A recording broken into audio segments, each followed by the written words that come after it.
Sunday morning அன்றைக்கி எனக்கு busy டே தான். ஏன்னா நைட்டு வந்து அம்மா வீட்டுக்கு கிளம்ப வேண்டிய வேலை இருந்துச்சு. ஸோ அதனால் காலமே கொஞ்சம் க்ளீனிங் வேலை, துவைக்கிற வேலை இதெல்லாம் இருந்துச்சு. அதெல்லாம் கடகடான்னு செஞ்சு முடிச்சுட்டு சிம்பிளாக ஒரு பிரேக்ஃபாஸ்ட்டும் லஞ்சும் செஞ்சு முடிச்சுட்டேன். என்னுடைய 2 பசங்களுமே அம்மா வீட்டில் தான் நிற்கிறாங்க.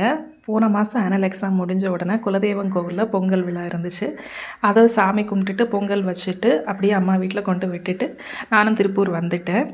இனி வந்து ஒரு 10, 15 நாள் அம்மா வீட்டில் போய் நின்றுட்டு அப்படியே பசங்களையும் கூட்டிகிட்டு வர வேண்டியதான். எனக்கு கரெக்டாக இருக்கும் ஸ்கூல் திறக்கவும். என்னுடைய அம்மா பிறந்த ஊரில் கல்லுமுக்கு தேவி கோவில் அப்படின்னு ஒரு கோவில் இருக்குது. அங்கே வந்து வருஷாபிஷேகம் நடக்க போகுது. அதனால் அங்கே பொங்கல் வைக்கிறாங்க. ஸோ நானும் போய் கலந்துக்கலாம் அப்படின்னு ஒரு ஐடியா. நைட்டு பஸ்ஸு வந்து 9:30க்கு தான் ஊட்டி டு மார்த்தாண்டம் போகிற பஸ்ஸு.